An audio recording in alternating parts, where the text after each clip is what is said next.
Mayanadi song ഭയങ്കര ഫേവറേറ്റാ. അത് നമുക്ക് മലയാളത്തിൽ എപ്പോഴൊന്നും അങ്ങനെ ഒരു ഇന്റിമേറ്റ് സീൻസ് വെച്ചിട്ടുള്ള സോങ്സ് അത്ര ബ്യൂട്ടിഫുൾ ആവാറില്ല. ആ പാട്ട് എഡിറ്റ് ചെയ്യുന്ന എനിക്ക് ഓർമ്മ, ഞാൻ വീട്ടിലിരുന്ന് എഡിറ്റ് ചെയ്യുന്നത്.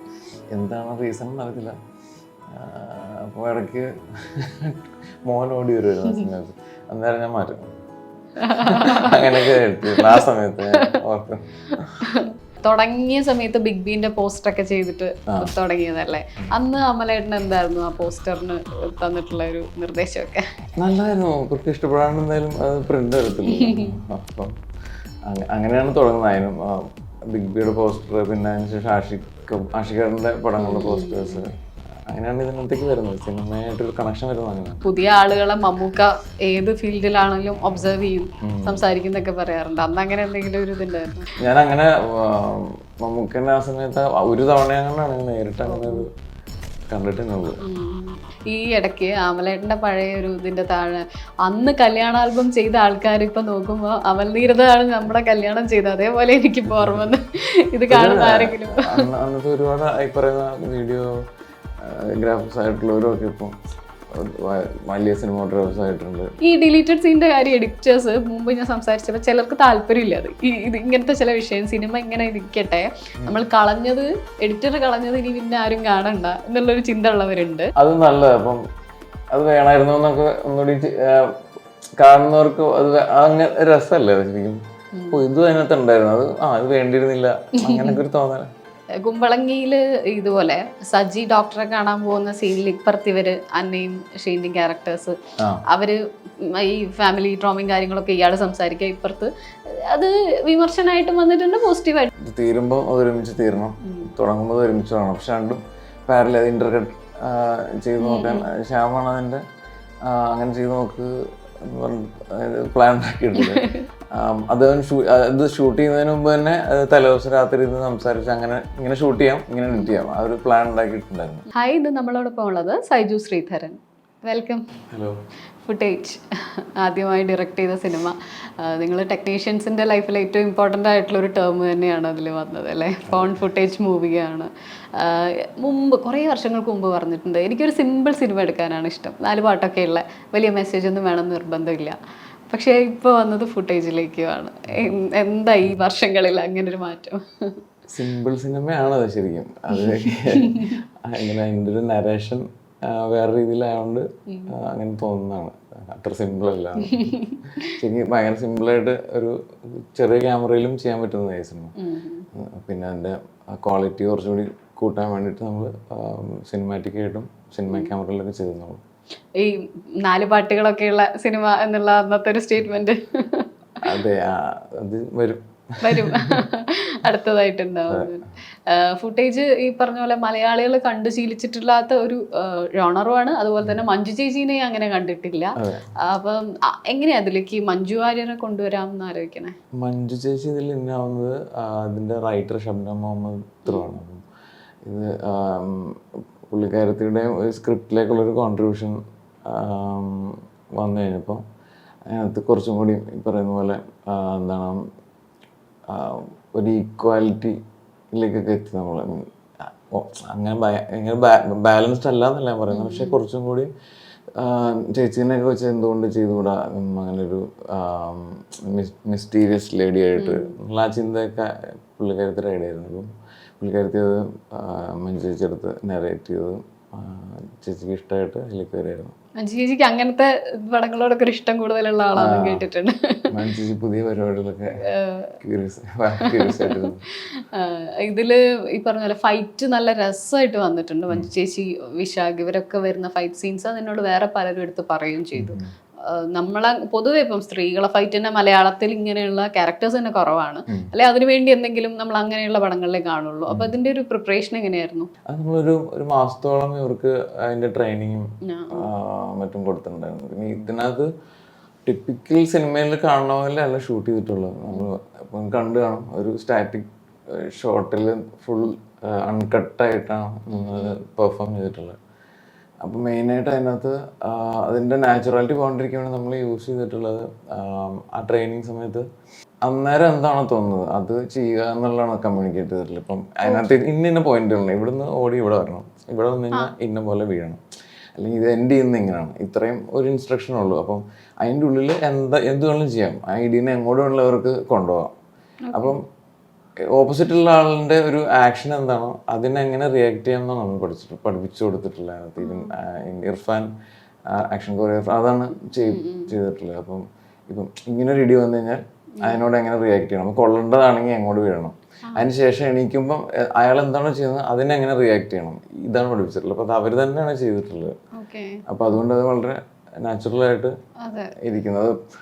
ഓൾറെഡി അത് ഫ്രെയിം ഔട്ട് ആയി പോയിട്ടുണ്ട്, സൈഡിലേക്ക് പോകണ്ട. എനിക്കതൊക്കെ ഭയങ്കര രസമായിട്ട് തോന്നി. കാരണം ഫൗണ്ട് ഫുട്ടേജ് ആകുമ്പോൾ ഓക്കെ ആണല്ലോ. അപ്പൊ അങ്ങനെ അതാണ് എൻ്റെ ഒരു രസം എനിക്ക് തോന്നുന്നത്. ആ ഒരു കപ്പലിന്റെ ഒക്കെ ഒരു സൈഡിലുള്ള ഫൈറ്റ് ഒക്കെ ഭയങ്കര നമുക്ക് അത് റോ ആയിട്ട് തന്നെ തോന്നുന്നുണ്ട്. അതിന്റെ ഒരു മ്യൂസിക് കൂടെ വരുന്ന സമയത്ത്, മ്യൂസിക് അല്ല ആക്ച്വലി ആ സൗണ്ട് വരുന്ന സമയത്ത് അങ്ങനെ തന്നെ ഫീൽ ചെയ്യുന്നുണ്ടായിരുന്നു. മഞ്ജു ചേച്ചിന്റെ ഒരു എഫേർട്ട് എങ്ങനെയായിരുന്നു? നമ്മൾ മുമ്പ് കണ്ട കുറച്ച് പിക്കൊക്കെ ഉണ്ടായിരുന്നു ജിമ്മിലെ, ഭയങ്കര ഫ്ലെക്സിബിൾ ആയിട്ടുള്ള ട്രെയിനിങ് ആയിരുന്നു ശരിക്കും. ഒന്ന് സ്റ്റാമിന ബിൽഡ് ചെയ്യിക്കല്, അവർക്ക് അത്യാവശ്യം ഇവരെല്ലാവരും ഇപ്പോൾ വർക്കൗട്ട് ചെയ്യുന്നു, ജിമ്മിൽ പോകുന്ന ആളുകളാണ്. പക്ഷെ എന്നാലും ഒരു മാസത്തോളം അതിന് വേണ്ടിയിട്ട് അത് നമ്മൾ ചെയ്തു നോക്കുമായിരുന്നു. ആ ഒരു പ്രോസസ്സ് ഒരു ഗ്രൗണ്ടിൽ, ഇപ്പം അത് ഷിപ്പിൻ്റെ ഉള്ളിലാണെങ്കിലും ഗ്രൗണ്ടിൽ അത് ശരിക്കും പഠിച്ചിട്ടൊക്കെയാണ് അത് പോയിട്ടുണ്ടായിരുന്നത്. ആ ക്യാരക്ടറിന്റെ ശബ്ദം കേൾക്കാൻ വേണ്ടി അവസാനം വരെ കാത്തിരുന്നു. അതെന്താ അങ്ങനെ? എനിക്ക് അത് അങ്ങനെ ചെയ്യാൻ തോന്നി. അവരൊരു അങ്ങനെ സംസാരിക്കേണ്ട ആവശ്യമില്ല. ഒരു പോയിന്റിൽ എപ്പോഴോ ലൈഫിൽ അത് ഇനി സമൂഹത്തോട് സംസാരിക്കില്ല എന്ന് തീരുമാനിച്ചൊരു ക്യാരക്ടറാണ് അവർ. അപ്പം പിന്നെ എനിക്ക് അത് രസമായിട്ട് തോന്നി, മിണ്ടാത്തൊരു ആള്. അങ്ങനെ എഴുതി ഇങ്ങനെ പേപ്പർ കീറി എഴുതി ആവശ്യമുള്ളത് എഴുതി കാണിക്കുന്നു. ഒരു പരീക്ഷണം തന്നെയാണല്ലോ അപ്പം മലയാളി ഓഡിയൻസിന്റെ അടുത്തേക്ക് ഇങ്ങനെ ഒരു സിനിമയായിട്ട് എത്തുക എന്ന് പറയുന്നത്. അപ്പൊ ഇപ്പോഴത്തെ ഒരു ആക്സെപ്റ്റൻസും ഒക്കെ വെച്ചിട്ട് എന്താ ഫീൽ ചെയ്ത്? ഒരുപാട് ആളുകൾ മെസ്സേജ് ചെയ്യുന്നുണ്ട്, കണ്ട് ഇഷ്ടമായവരും ഒക്കെ. പറഞ്ഞ പോലെ നമുക്ക് ആരെങ്കിലും ഇതൊക്കെ ചെയ്യണ്ടേ, അത് എപ്പോഴും നമ്മൾ കണ്ടത് തന്നെ എനിക്ക് തന്നെ ആണെങ്കിലും ഞാൻ തന്നെ ആണെങ്കിലും കണ്ടു തന്നെയാണല്ലോ എല്ലാവരും കാണും. അതിൽ നിന്നാണ് ഇങ്ങനൊരു പുതിയ സിനിമ ചിന്തിച്ചത്. അപ്പം ഇപ്പം ഇങ്ങനെ ഒരാളെങ്കിലും ചെയ്യുമ്പോൾ അടുത്ത ആള് ഒരു ശകലമെങ്കിലും വ്യത്യസ്തമായിട്ട് ചിന്തിക്കട്ടെ എന്നുള്ളതാണ്. അത്ര ഞാൻ വിചാരിക്കുന്നു. അങ്ങനെയുള്ളതിലേക്കും എക്സ്പോഷർ നമ്മുടെ ഒരു ഓഡിയൻസിന് ഉണ്ടാവുക എന്നുള്ളതല്ലേ. തുടങ്ങിയ സമയത്ത് ബിഗ് ബീന്റെ പോസ്റ്റർ ഒക്കെ ചെയ്തിട്ട് തുടങ്ങിയതല്ലേ. അന്ന് അമലേട്ടൻ എന്തായിരുന്നു ആ പോസ്റ്ററിന് തന്നിട്ടുള്ള ഒരു നിർദ്ദേശമൊക്കെ? നല്ലതായിരുന്നു. അവർക്ക് ഇഷ്ടപ്പെടാണ്ട് എന്തായാലും അത് പ്രിന്റ് വരത്തില്ല. അപ്പം അങ്ങനെയാണ് തുടങ്ങുന്നത്. അതിനും ബിഗ് ബിയുടെ പോസ്റ്റർ, പിന്നെ അതിനുശേഷം ആഷിഖാറിന്റെ പടങ്ങളുടെ പോസ്റ്റേഴ്സ്, അങ്ങനെയാണ് ഇതിനകത്തേക്ക് വരുന്നത്. സിനിമയായിട്ടൊരു കണക്ഷൻ വരുന്നത് അങ്ങനെയാണ്. ഈ പോസ്റ്റർ ഡിസൈനിങ്ങില് താല്പര്യം അതോ എഡിറ്റിംഗ്? പഴയ കഥ ഞാൻ കുറച്ച് കേട്ടിട്ടുണ്ട്, ഇങ്ങനെ ക്യാമറേന്റെ ഒക്കെ അതൊക്കെ തന്നെ ഉള്ളു. പോസ്റ്റർ ഡിസൈനിങ് ചെയ്യാൻ വേണ്ടിട്ട് ഇരുന്നതല്ല. പക്ഷെ അത് ഞാൻ അതിനുമ്പ് പല സ്റ്റുഡിയോസിലൊക്കെ വർക്ക് ചെയ്തിട്ടുണ്ട്. കല്യാണം, ആൽബം എഡിറ്റിങ്, ആൽബം വർക്ക്, കല്യാണത്തിന്റെ വീഡിയോ എഡിറ്റിംഗ്, അതിൽ നിന്നാണ് പിന്നെ ഈ പറയുന്ന അന്നേരം വെബ്സൈറ്റ് ഡിസൈനിങ് ഉണ്ടായിരുന്നു ആ സമയത്ത്.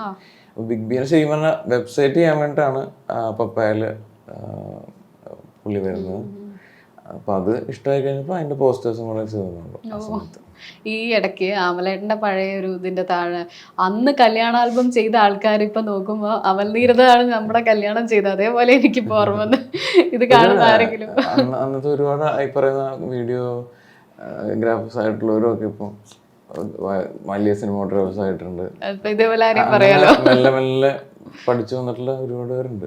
ഓ, അവിടുന്ന് പിന്നെ വരുന്നത് നമ്മുടെ ഡാതടിയ ചെയ്യുന്ന സോങ്, ഒരു പ്രൊമോഷണൽ സോങ് ചെയ്തായിരുന്നു.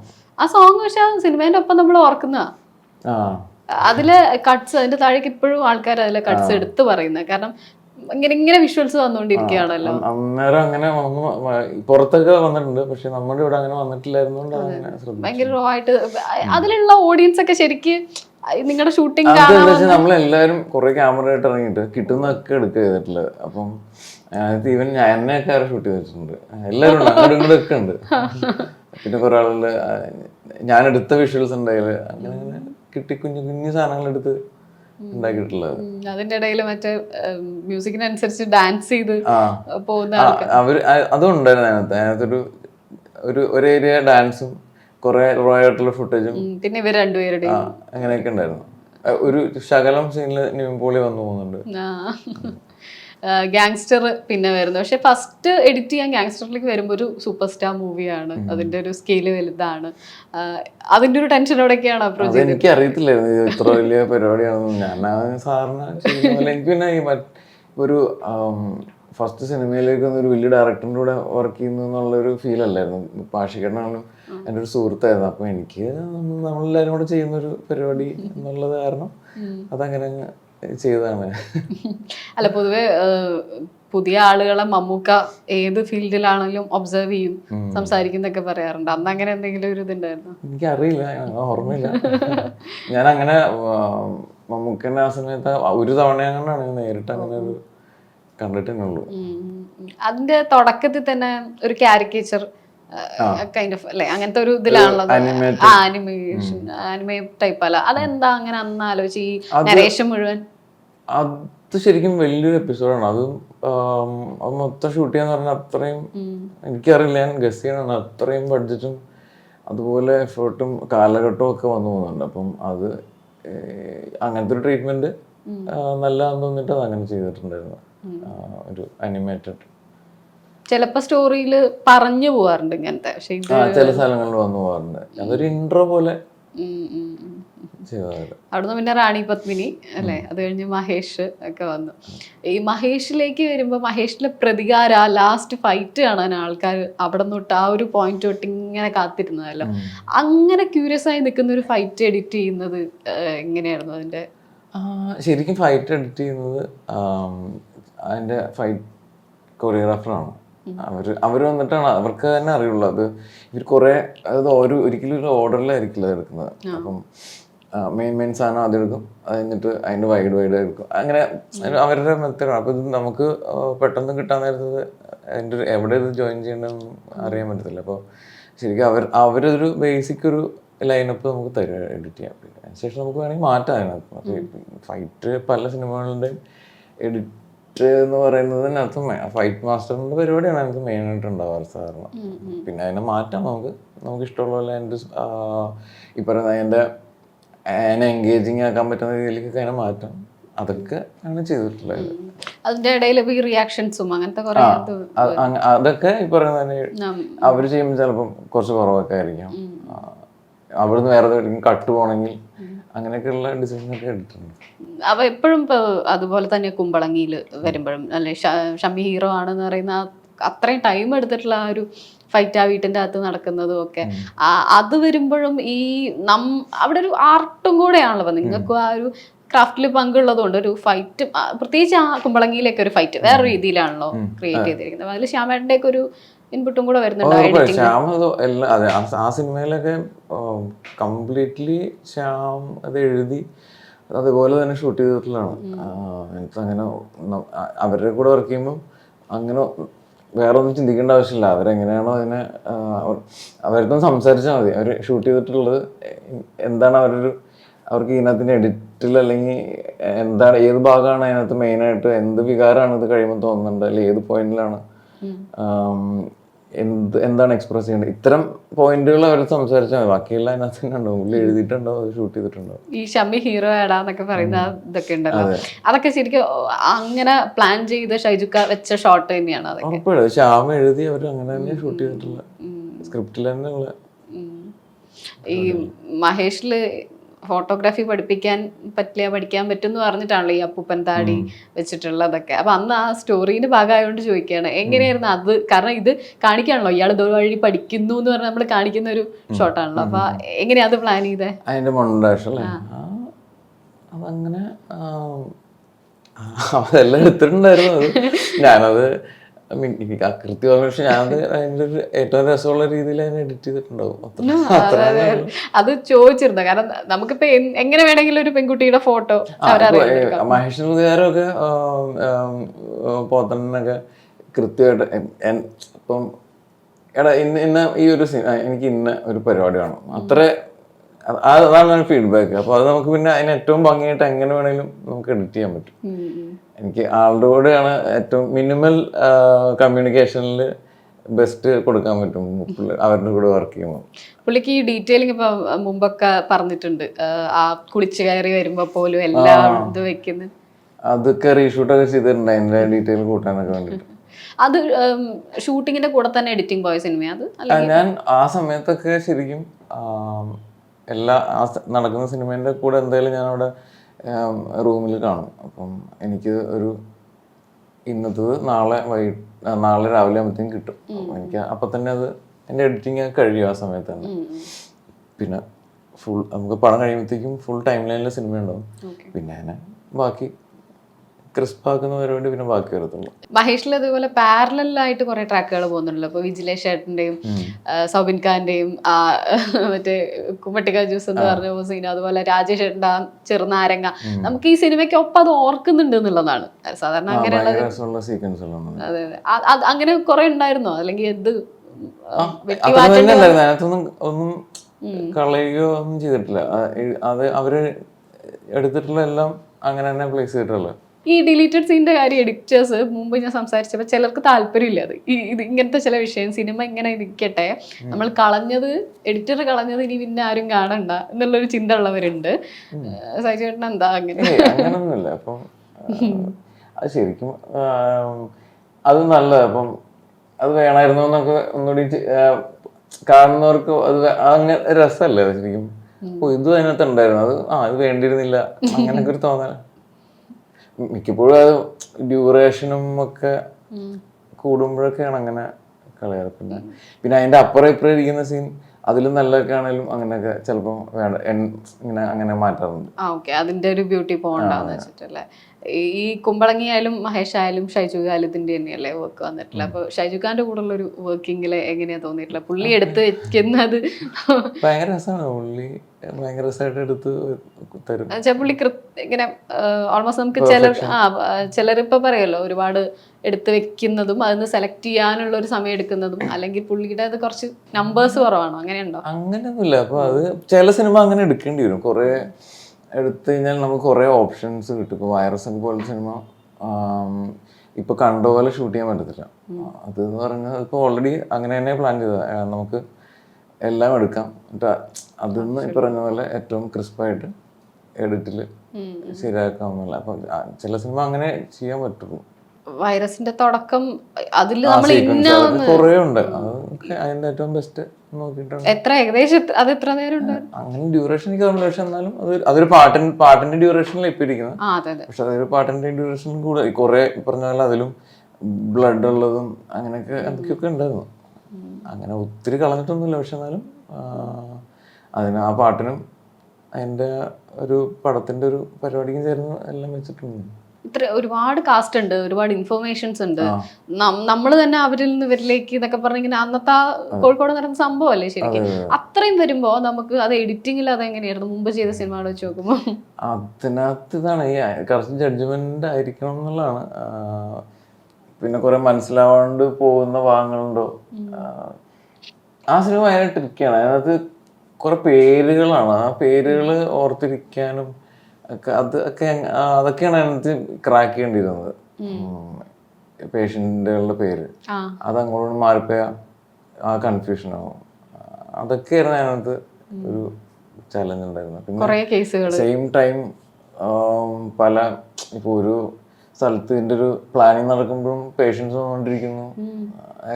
എല്ലാം പാരലി കാണിച്ചു പോയിട്ടുണ്ട് അതിനകത്ത്.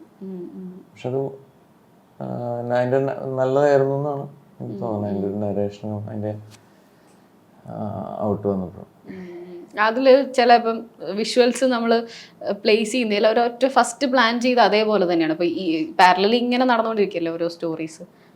അല്ല അത് ഷൂട്ട് ചെയ്യുമ്പോ എന്തായാലും ഓരോന്നോരോന്നായിട്ട് തന്നെ ഷൂട്ട് ചെയ്യാം. അല്ല എഡിറ്റില് അപ്പൊ നമുക്ക് ഏത് എന്നുള്ളതൊക്കെ ആദ്യമേ തീരുമാനിച്ചൊരു രീതി തന്നെയായിരുന്നു അത്. ഓൾറെഡി അതിനകത്ത് ഡീറ്റെയിൽ സ്ക്രിപ്റ്റിൽ ഉണ്ട് അതിന്റെ ഡീറ്റെയിൽസ്. അതിനെ അപ്പൊ അതിനകത്ത് ഷർഫുസ് മോസിൻ ഇത്ര ഞാൻ അവരെ വിളിച്ചോണ്ടിരിക്കുവായിരുന്നു ആ സമയത്ത്. ഓക്കെ ഇത് എനിക്ക് ഇങ്ങനത്തെ ഒരു ഇവന്റാണല്ലോ നമ്മളിവിടെ നടന്നത്. അപ്പം ഇങ്ങനെ ഓരോ രാത്രിയും ഒക്കെ ഇങ്ങനെ വിളിക്കുവരോ ഓരോ കാര്യങ്ങൾ അറിയാനും എത്രത്തോളം കാണിക്കണം ആ സീൻ, ആ ഡിസ്കഷനും പാരലി അതിന്റെ എഡിറ്റിനൊപ്പം നടക്കുന്നുണ്ടായിരുന്നു. കുമ്പളങ്ങിയില് ഇതുപോലെ സജി ഡോക്ടറെ കാണാൻ പോകുന്ന സീനിൽ ഇപ്പുറത്ത് ഇവര് അന്നയും ഷെയ്ന്റെയും ക്യാരക്ടേഴ്സ് അവര് ഈ ഫാമിലി ട്രോമയും കാര്യങ്ങളൊക്കെ ഇയാള് സംസാരിക്കുക, ഇപ്പുറത്ത് അത് വിമർശനമായിട്ടും വന്നിട്ടുണ്ട്, പോസിറ്റീവായിട്ട്. ചിലർക്ക് ഇഷ്ടമാണ്, ചിലർക്ക് ഇഷ്ടമല്ല. അതെങ്ങനെ ഇത് രണ്ടും ഇങ്ങനെ? അത് ശ്യാമാണ് അത്. ഇത് തീരുമ്പോൾ അത് ഒരുമിച്ച് തീരണം, തുടങ്ങുമ്പോൾ അത് ഒരുമിച്ച് തുടങ്ങണം. പക്ഷെ രണ്ടും പാരലൽ അത് ഇന്റർകട്ട് ചെയ്ത് നോക്കാൻ ശ്യാമാണ് അതിന്റെ അങ്ങനെ ചെയ്ത് നോക്ക് എന്ന് പറഞ്ഞിട്ട് പ്ലാൻ ഉണ്ടാക്കിയിട്ടുണ്ട്. അത് ഷൂട്ട് ചെയ്യുന്നതിന് മുമ്പ് തന്നെ തലേദിവസം രാത്രി ഇരുന്ന് സംസാരിച്ച് ഇങ്ങനെ ഷൂട്ട് ചെയ്യാം, ഇങ്ങനെ എഡിറ്റ് ചെയ്യാം, ആ ഒരു പ്ലാൻ ഉണ്ടാക്കിയിട്ടുണ്ടായിരുന്നു. പിന്നെ അത് ഇപ്പൊ അങ്ങനെ ചെയ്താൽ കൊള്ളില്ല എന്ന് പറയുന്നവരും ഉണ്ടാവും. ഇപ്പൊ അതാണ് അത് അങ്ങനെ പരീക്ഷിക്കണം, അല്ലെങ്കിൽ ഇത് തന്നെ കണ്ട് മടുക്കും നമ്മള്. അപ്പൊ എനിക്ക് അങ്ങനെ പുതിയ എന്തെങ്കിലും ഒരു പാറ്റേണോ അല്ലെങ്കിൽ ഈ എപ്പോഴും ഉള്ളൊരു നരേഷനെ ബ്രേക്ക് ചെയ്യണം, അതൊക്കെ എനിക്ക് ഇഷ്ടമാണ്. അതുകൊണ്ട് ഞാൻ അങ്ങനെ കുറേശ്ശെ ചില സിനിമകളിലൊക്കെ പരീക്ഷിച്ചിട്ടുണ്ട്. മായാനദിയിൽ ബേസിൽ പറയുന്നുണ്ട് ഞാൻ കട്ടിയില്ല എന്ന് പറയുന്നത്, അതുപോലെ വാശി പിടിച്ചിട്ടുണ്ടോ? നല്ലതൊക്കെ ഡ്യൂറേഷന് വേണ്ടിയിട്ടൊക്കെ കളയാനൊക്കെ ഇങ്ങനെ നമുക്ക് ഇത് വരും, കളഞ്ഞാലോ എന്നുള്ള പ്ലാനുകൾ വരും. അങ്ങനെ മാക്സിമം കളയാണ്ടിരിക്കാൻ വേണ്ടിട്ട് ഇങ്ങനെ സംസാരിക്കാറുണ്ട്. തിരിച്ചോ കളയാൻ വേണ്ടിട്ട് ഇത് വെക്കില്ല? കളയാൻ വേണ്ടിട്ട് അങ്ങനെ അധികം ഇല്ല. വാശി പിടിച്ച സീനുകൾ ഓർമ്മയുണ്ടായതേലും? ഞാൻ മറ്റേ പാട്ടൊക്കെ ഇനിയും ഉണ്ടായിരുന്നു ശരിക്കും, ബാബുരാമൻ. അത് ഷോർട്ടസ്റ്റ് വേർഷൻ ആണ് ശരിക്കും. അപ്പം അത് ഫുൾ വെക്കാന്ന് എനിക്ക് സംസാരിക്കായിരുന്നു, പിന്നെ എല്ലാരും കൂടി കുറയ്ക്കാം. പക്ഷെ ആ പാട്ട് ഭയങ്കര ഹിറ്റായി.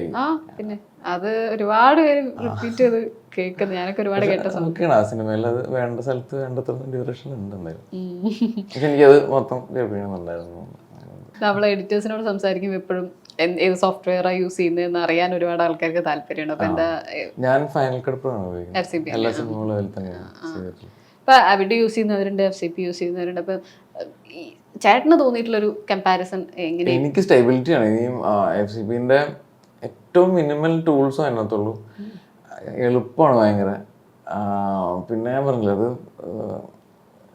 എന്താണ് ആളുകൾ കൂടുതലും കുറേ ഓപ്ഷൻസ് ഉള്ളത് കൊണ്ടൊക്കെയാണ് പല വേറെ ഇപ്പൊ പ്രീമിയർ പോലത്തെയും അത് കുറേ ഓപ്ഷൻസ് ഉണ്ട് ചെയ്യാനത്. പക്ഷെ അതല്ല ഇതിലും ചെയ്യാം. പക്ഷെ ഈ പറയുന്ന ഒരുപാട് കുരുകുരാവുന്ന സാധനം ഇല്ല എന്നുള്ളൂ. അഡ്വാൻറ്റേജ് ആയിട്ട് തോന്നിയതാണ്. അല്ല, അഡ്വാൻറ്റേജ് എനിക്ക് ഇത് ഒരിക്കലും ക്രാഷ് ആയിട്ടില്ല. ഒരിക്കലും ഒരു പ്രോജക്റ്റ് ധൈര്യമായിട്ട് എത്ര വലിയ ലൈബ്രറി ആണെങ്കിലും അത് സോളിഡ് ആണ്. പക്ഷെ എനിക്കത് അത്രയും സ്റ്റെബിലിറ്റി, പിന്നെ ഭയങ്കര അപ്ഡേഷൻ വരും നമുക്ക്. എന്താണ് മന്ത്ലി ഒക്കെ ഇതിന്റെ അപ്ഡേറ്റിംഗ് നല്ലതാണ്. അങ്ങനെയൊക്കെയുള്ള കാരണം. പിന്നെ ഞാൻ യൂസ് ചെയ്ത് തുടങ്ങിയത് ഇതിൽ തന്നെയാണ്. ഫസ്റ്റ് പടം ഇതിലാണ് കാലത്തൊരു അനുഭവത്തിൽ എനിക്ക് ഞാനത് ചോദിക്കാനിരിക്കുന്നു. കാരണം ക്രാഷ് ആവുന്ന സിറ്റുവേഷൻസ് പലരും പറഞ്ഞു കേട്ടിട്ടുണ്ട്. അങ്ങനെ അതിന് മുമ്പ് ഞാൻ ചെയ്യുന്നതിന് മുമ്പ് ആളുകൾ ഉപയോഗിച്ചായിരുന്നു. ഫൈനൽ കട്ട് 7 ആയിരുന്നു ആ സമയത്ത്. അത് കഴിഞ്ഞിട്ട് ഇത് 10 ആയപ്പം മൊത്തം അതിൻ്റെ വർക്ക് ഫ്ലോ മാറി. മാഗ്നറ്റിക് ടൈം ലൈനും കുറേ മൊത്തം ഫീച്ചേഴ്സ് മാറി, ഭയങ്കര അഡ്വാൻസ്ഡ് ആയി. പക്ഷെ അത് വീണ്ടും പഠിക്കേണ്ട ഒരു അവസ്ഥ വന്നപ്പോൾ കുറെ ആളുകൾ അവിടേക്കും അപ്പുറത്തേക്കൊക്കെ മാറി. അപ്പം ഫൈനൽ കട്ട് ഇപ്പോൾ ഉള്ള ഫൈനൽ കട്ടിൽ എനിക്ക് അധികം എഡിറ്റേഴ്സ് ഇല്ല എന്ന് തോന്നുന്നു. ഇപ്പൊ ഓൾറെഡി ഇപ്പൊ ഡാവിഞ്ചിയിലൊക്കെ എഡിറ്റിംഗ് ചെയ്യാം. ഇപ്പൊ ഇഷ്ടംപോലെ ഓപ്ഷൻസ് ഉണ്ട് ഇത് എഡിറ്റ് ചെയ്യാനായിട്ട്. സത്യം ഡാവിഞ്ചിയിലാണെന്നുണ്ടെങ്കിൽ അതിൽ തന്നെ കളറും എല്ലാം ചെയ്യാനും ഒക്കെ എളുപ്പമുണ്ടാവും. സിസ്റ്റം സ്പെക്സ് നോർമൽ ഒരു iMac ആണ്, ഇതിൽ എല്ലാ സിനിമയും ചെയ്യാൻ പറ്റും. അതാണ് ഇപ്പം അത് മാറ്റർ അല്ലേ ഇതിന്. ഈ ഫൈനൽ കട്ടിന് അങ്ങനെ ഒരു ഗുണമുണ്ടായിരുന്നു. കുഞ്ഞു മെഷീനിൽ തന്നെ നമുക്കത് ഒരു സിനിമ ചെയ്യാൻ പറ്റും. ഞാൻ ഈവൻ കളർ ചെയ്തിട്ടുണ്ട്. മഹേഷ് കംപ്ലീറ്റ്ലി FCP തന്നെയാണ് ഔട്ട്. DA ഒക്കെ ചെയ്ത് പോയിട്ടുള്ളത്. അത് വേറെ ഒരു സ്റ്റുഡിയോയിലേക്കും പോയിട്ടില്ല. മഹേഷിന്റെയും അതുപോലെ റാണി പത്മിനിന്റെയും കളർ അതില് ഇട്ടിട്ടുണ്ടായിരുന്നു. മായാനദി ഞാൻ വെറുതെ അത് ചെയ്തു നോക്കിയെന്നുള്ളൂ. അതില് ഫൈനല് ചെയ്തത് അല്ല ചേട്ടൻ? മായാനദി കളറിങ് ഞാൻ സൂപ്പർവൈസ് ചെയ്തിട്ടുണ്ട്. പക്ഷെ അത് എന്റെ കളറിങ് ബാക്കി ഞാൻ ചെയ്ത പടങ്ങളും മിക്കതും രമേഷ് സി പി ആണ് എന്നെ കളർ ചെയ്തിട്ടുള്ളത്. മഹേഷിലെ കളറും അതേപോലെ റാണി പത്മിനി ഇട്ടപ്പോഴും നമുക്കിപ്പോൾ ആ പടങ്ങൾ ആലോചിക്കുമ്പോൾ കൂടുതൽ കളറിനെ പറ്റി ഒന്നും ചിന്തിച്ചില്ലെങ്കിൽ നമ്മളെ മനസ്സിലേക്ക് ആ കളറുകൾ വരുന്നുണ്ട്. നോർമലി ഒരാൾ ചിന്തിക്കുമ്പോൾ മഹേഷ് എന്ന് പറയുമ്പോൾ ആ അവിടുത്തെ ഇടുക്കിയും അതിന്റെ ഒരു ക്ലൗഡി സാധനം കൊണ്ടുവരാൻ അപ്പൊ ഈ ഒരു ബ്രേക്ക് ഡൗൺ കാണുമ്പോൾ നമുക്ക് കൃത്യം ആ ക്ലൗഡി മഴ പെയ്യും എന്നുള്ള ഫീൽ ഇടുക്കി. അതിനകത്ത് ഈവൻ ആ ക്യാരക്ടർ ഒരു ബ്രേക്കപ്പിന് ശേഷം പുതിയൊരു മനുഷ്യനായിട്ടാണല്ലോ, പുതിയ ചിന്തയും. അപ്പൊ അതിന്റെ ഗ്രേഡും അങ്ങനെ ചെയ്തിട്ടുണ്ട്. ചെറിയ വ്യത്യാസം ഉണ്ട്, അത് ശ്രദ്ധിച്ചു നോക്കിയാൽ മനസ്സിലാവും. ആദ്യം കുറച്ചും കൂടി മൂടിയാണ്, പക്ഷെ അതിന് ശേഷം ബ്രൈറ്റ് ആണ്, കുറച്ചും കൂടി പുള്ളിയുടെ വരുന്ന സമയമാകുമ്പോഴത്തേക്കും കുറച്ചുകൂടി ബ്രൈറ്റ് ആയിട്ടാണ് അതിനെ ട്രീറ്റ് ചെയ്തിട്ടുള്ളത്. റാണി പത്മിനി അതുപോലെ അതിലൊരു നോർത്ത് കാണിക്കാനൊക്കെ കുറച്ചുകൂടെ വേറൊരു കൂടുതലും ബ്ലൂ ഒക്കെയാണ് യൂസ് ചെയ്തിട്ടുള്ളത്. രാത്രി വാമായിട്ട് കുറെ പിന്നെ വരുന്നില്ലേ. ഇതിന്റെ ഞാനൊരു കമന്റിലൊക്കെ ഇങ്ങനെ കണ്ട സാച്ചുറേഷൻ എന്ന് പറഞ്ഞൊരു കംപ്ലൈന്റ് ആയിട്ട് ആൾക്കാർ പറഞ്ഞു. കൂടുതലാണോ? ഞാനത് ആ സമയത്ത് സാച്ചുറേഷൻ കൂടുതലല്ല, അതിന് കോൺട്രാസ്റ്റ് കൂടുതലാണ്. ഭയങ്കര ഡെപ്ത് ഉള്ള ഇമേജ് ആണ്. അപ്പം പിന്നെ അത് കാണുന്ന തിയേറ്റർ അനുസരിച്ചിട്ട് അത് മാറും. അതിൻ്റെ ഒറിജിനൽ ഫയല് ഭയങ്കര പെർഫെക്റ്റ് ആണ് ശരിക്കും പറഞ്ഞാൽ. പക്ഷെ നമ്മളിപ്പം പല തിയേറ്ററിൽ ഇപ്പം ഫുട്ടേജ് തന്നെ ആണെങ്കിലും ഞാൻ തിയേറ്ററിൽ ചില തിയേറ്ററിൽ ഫുൾ ഇരുണ്ടിട്ടാണ് കാണുന്നത്. ഞാനൊക്കെ അങ്ങനെയുണ്ട്. അത് അങ്ങനെയൊക്കെയുള്ള കുഴപ്പമില്ല. അതാണ് അങ്ങനെ കാണുമ്പോൾ ആ സിനിമ എൻജോയ് ചെയ്യാൻ പറ്റത്തില്ല നമുക്ക്. പിന്നെ സൗണ്ടാണ് നമ്മൾ ഫുൾ അറ്റ്മോസ്ഫിയറിന് വേണ്ടിയിട്ടൊക്കെ ചെയ്തിട്ടുള്ള, പക്ഷെ പല സ്ഥലങ്ങളിലും ചില സ്പീക്കേഴ്സ് വർക്ക് ചെയ്യേണ്ടി വരുമ്പോഴും ഒക്കെ ആ രസം പോകും അതിനകത്ത്. അങ്ങനെ അതൊന്നും ചെയ്യാൻ പറ്റില്ല. നോർമലി അപ്പൊ കളർ ചെയ്യുമ്പോ നമ്മള് ദി ബെസ്റ്റ് ചെയ്ത് വെക്കുക എന്നല്ലാതെ അത്ര ചെയ്യാനുള്ളൂ. ബെസ്റ്റ് ചെയ്ത് കൊടുക്കുക. ഇഷ്ടം നല്ല ഇപ്പം തിയേറ്റർ ആണെങ്കിലും അത് അതിനോട് ഭയങ്കര ഇഷ്ടം ഉണ്ടെങ്കിൽ ഭയങ്കര രസമായിട്ട് എനിക്കിഷ്ടമാണ്. നല്ലൊരു തിയേറ്ററിൽ ആൾക്കാരെ സിനിമ കാണിക്കും, നല്ല സൗണ്ട്. ഗ്രേഡ് ചെയ്യുമ്പോൾ എങ്ങനെയാ റെഫറൻസ് അങ്ങനെ എന്തെങ്കിലും എടുത്തിട്ടുണ്ടോ മൂവീസ്? ഉറപ്പായിട്ടും നമ്മൾ പുറത്ത് കാണുന്ന സിനിമകളും പുറത്ത് കാണുന്ന അഡ്വർടൈസ്മെന്റ്സ് ഇതൊക്കെ റെഫർ ചെയ്യാവുന്നതാണ് ശരിക്കും. ഈവൻ ഫോട്ടോഗ്രാഫ്സ് നമ്മളിപ്പം വലിയ ഫോട്ടോഗ്രാഫേഴ്സിന്റെ ഒക്കെ പ്രൊഫൈലുകളൊക്കെ കണ്ട നല്ല രസമുള്ള കളേഴ്സ് ഒക്കെ കിട്ടും നമുക്ക്. ഫുട്ടേജിന് വേണ്ടി അങ്ങനെ എന്തെങ്കിലും ഫുട്ടേജ് ശരിക്കും പറഞ്ഞാൽ ആദ്യം ഞാൻ മൊബൈലിലൊരു കളർ ചെയ്തിട്ട് ഒരു പാറ്റേൺ സെറ്റ് ചെയ്തു. പക്ഷെ അത് കഴിഞ്ഞിട്ട് ഇറങ്ങാറായപ്പോഴത്തേക്കും ശരിക്കും ആപ്പിൾ ടി വിയിലൊരു വെബ് സീരീസ് ഉണ്ട്, അതിങ്ങനെ കുറച്ച് ഭയങ്കര രസമായിട്ട് വന്നായിരുന്നു അതിൻ്റെ ഒരു ഗ്രേഡ്. അപ്പം അത് ഒത്തിരി ഇപ്പം ഇരുണ്ട് കാണുന്ന പറഞ്ഞില്ലേ, ഒട്ടും ഇരുളാത്ത പടമാണ് ശരിക്കും. ഫുൾ ഓപ്പൺ ചെയ്ത് വെച്ചിട്ടുള്ള ഒരു ഗ്രേഡാണ്. അപ്പം അതാണ് ചെയ്തിട്ടുള്ളത്. നമുക്ക് യൂട്യൂബിൽ ട്രailer നോക്കി കഴിഞ്ഞാൽ മനസ്സിലാവും അത് അങ്ങനെ ഇരിക്കുന്നത്. അതിനകത്ത് ഒട്ടും ബ്ലാക്ക് ഇല്ല ശരിക്കും പറഞ്ഞാൽ. പിന്നെ കണ്ണി കുത്തുന്ന കളേഴ്സ് ഉണ്ടാവത്തില്ല. മായാനദി അതുപോലെയാണ്. മായാനദിയുടെ ക്ലൈമാക്സ് ഒക്കെ ആകുമ്പോഴേക്കും എനിക്ക് ഒന്ന് 2 തവണ കണ്ടിട്ടുണ്ട്. ഒരു തവണ കണ്ടപ്പോൾ ഒന്നും കണ്ടില്ല. അത്ര ഇരുട്ടായിട്ടാണ് അത് ശരിക്കും ഓരോ സ്ഥലത്ത് അവർ കാണിക്കുന്നതിന്റെ കുഴപ്പം കൂടെ ഉണ്ടായിരുന്നു. ആ ഫൈനലുണ്ടല്ലോ അപ്പൂനെ മാത്തൻ മരിക്കുമ്പോ കാണുന്നതും പിന്നെ പെട്ടെന്ന് ഷൂട്ട് ചെയ്യുന്ന ലിജോ സാറിന്റെ ഒരു ഷൂട്ടും ഒക്കെ വരുന്നത്, അതെങ്ങനെയായിരുന്നു അത് ചെയ്യുന്നത് ആലോചിച്ച്? അത് എല്ലാവരും കൂടെ ആലോചിച്ച് ചെയ്തിട്ടുള്ളതാണ്. സ്ക്രിപ്റ്റിലുള്ളത് തന്നെയാണ് അത് അതിന്റെ ഏറ്റവും പെർഫെക്റ്റ് ആയിട്ട് അങ്ങനെ ഷിഫ്റ്റ് ആണല്ലോ പെട്ടെന്ന്. അതെ അതെ അതെ, അതൊരു രസമുള്ളൊരു പരിപാടിയായിരുന്നു. ഇങ്ങനെയൊക്കെ നമ്മൾ കണ്ടുകൊണ്ടിരിക്കുക ബാക്ക്ഗ്രൗണ്ടും എല്ലാം മാറുക.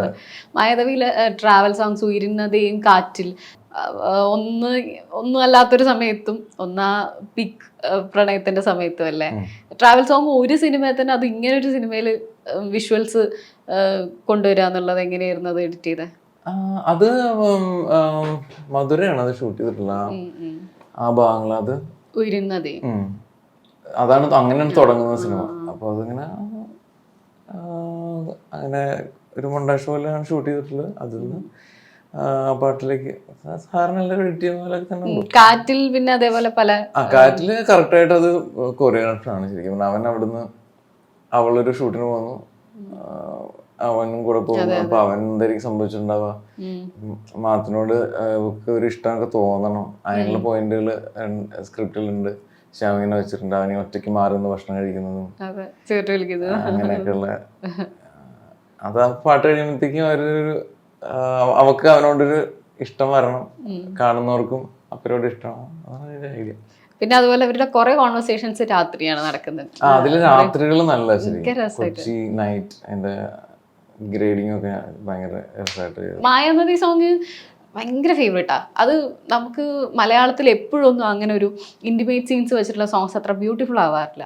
അത് ആ ഷോർട്സ് കൊണ്ടും ഭയങ്കര സ്പെഷ്യലാണ്, മ്യൂസിക് കൊണ്ടും മൊത്തത്തിൽ അത് നമ്മൾ അങ്ങനെ മാറ്റി നിർത്താത്തൊരു പാട്ടായിട്ട് എനിക്ക് തോന്നിയിട്ടുണ്ട്. അങ്ങനെയുള്ള ഇത് എടുക്കുമ്പോൾ മിക്കപ്പോഴും ഇവര് ജസ്റ്റ് ക്യാമറ ഓൺ ആക്കി വെച്ച് മാറി ചെയ്യാം. അങ്ങനെയാണ് ആ സിനിമ. അത് എഡിറ്റ് ചെയ്യുമ്പോഴും അത് വിഷ്വൽസ് ആ പാട്ട് എഡിറ്റ് ചെയ്യുന്ന എനിക്ക് ഓർമ്മയുണ്ട്. ഞാൻ വീട്ടിലിരുന്ന് എഡിറ്റ് ചെയ്യുന്നത്. എന്താണ് റീസൺ എന്നറിയത്തില്ല. അപ്പോൾ ഇടയ്ക്ക് മോൻ ഓടി വരുമായിരുന്നു ആ സമയത്ത്. അന്നേരം ഞാൻ മാറ്റും. അങ്ങനെയൊക്കെ എഡിറ്റ് ചെയ്തു ആ സമയത്ത് ഓർക്കും. അതുപോലെ അഞ്ചാം പാതിര സുഷിൻ കുറെ തീം സോങ്സ് സുഷിൻ മുമ്പ് പറഞ്ഞു കേട്ടിട്ടുണ്ട്. ഇങ്ങനെ ഒരു സ്ട്രിങ്ങിലൊക്കെ വെച്ചിട്ടാണ് മറ്റേ ആ തീമൊക്കെ ചെയ്തിട്ടുണ്ടായിരുന്നത്. അതുപോലെ എല്ലാം പെട്ടെന്ന് കിട്ടുന്നതായിരുന്നു. മായനദിയിൽ റെക്സേട്ടനും ഇവിടെ സുഷിന്റെയും കൂടെ ഉള്ളൊരു വർക്കിംഗ് എങ്ങനെയാ ഒരു മ്യൂസിക്കിൽ? രണ്ടുപേരും സത്യം പറഞ്ഞാൽ വളരെ അടുത്ത സുഹൃത്തുക്കളാണ്. രണ്ടുപേരും രണ്ട് ടൈപ്പാണ്. റെക്സേട്ടൻ കുറച്ചുകൂടി ഷൈ ആയിട്ടുള്ള വളരെ ഒതുങ്ങിയിരുന്നു സമാധാനത്തോടെ ഭീകരത ഉണ്ടാക്കുന്ന. സുഷിന് അതുപോലെ സമാധാനത്തോടെ ഭീകരത എനിക്കിഷ്ടമായി. പുള്ളി അല്ല ഭയങ്കര ആ പാട്ടുകളൊക്കെ അത് എനിക്കിപ്പോഴും ഓർമ്മയുണ്ട്. അവിടെ ഒരു ഹോട്ടലിൽ ഇതേപോലെ ഒരു ഫ്ലാറ്റിൽ ഇരുന്നിട്ടാണ്. ഒരു റൂമിൽ ഞാൻ എഡിറ്റ് ചെയ്യുന്നു, തൊട്ടിപ്പുറത്തെ റൂമിൽ റെക്സേട്ടൻ മ്യൂസിക് ചെയ്യുന്നു, ഷബാസ്ക്ക് വരുന്നു, പ്ലാനിങ് നടക്കുന്നു, അൻവർക്ക് വരുന്നു, രാവിലെ ബ്രേക്ക്ഫാസ്റ്റിനൊപ്പം ഒരു കടലാസിൽ എഴുതിക്കൊണ്ടിരിക്കുന്നു ലിറിക്സ് മറ്റേ കാറ്റിലും മറ്റേ മിഴിയിലൊക്കെ. അങ്ങനെ രാത്രി റെക്കോർഡ് ചെയ്യുന്നു. റെക്സേട്ടൻ അത് ഇപ്പുറത്തെ റൂമിൽ ഫുൾ എല്ലാം ശരിയാക്കുന്നു. അങ്ങനെയൊക്കെ ഉണ്ടായിട്ടുള്ള ഭയങ്കര രസം, കാണാൻ നല്ല രസമുണ്ടായിരുന്നു ആ സമയത്ത്. മറ്റേതോ അഞ്ചാം പാതിരയാകുമ്പോ വേറൊരു ടീമാണ്. അഞ്ചാം പാതിര ശരിക്കും പറഞ്ഞാൽ ഒട്ടും ഭയങ്കര ഫാസ്റ്റ് ആയിട്ട് ചെയ്തിട്ടുണ്ടായിരുന്നു. അപ്പൊ ഞാനതിങ്ങനെ ഒരു റീൽ കഴിയുമ്പോൾ സുഷിന് അയക്കും. സുഷിനപ്പോൾ അതിന്റെ മ്യൂസിക് ചെയ്യും. അത് തീരുമ്പോഴത്തേക്ക് അടുത്ത റീലായിരിക്കും. അങ്ങനെ വാല കൊടുത്ത് ഒറ്റയടിക്ക് തീർന്നത്. ഇപ്പോഴും പറഞ്ഞു സുഷിന് അത് എപ്പോഴും പറഞ്ഞു. അത് പിന്നീട് തിരിച്ചൊന്നും ചിന്തിക്കാനുള്ള സമയം കിട്ടിയിട്ടില്ല. ഞാൻ ഇപ്പോൾ ഇടയ്ക്ക് ഇഷ്ടം ഇതിനകത്ത് ഈ ഒരു സൗണ്ട് ഭയങ്കര രസമുള്ള പിന്നെ എവിടെയും യൂസ് ചെയ്തോണ്ടിരുന്ന അതിന് സമയം കിട്ടിയില്ല.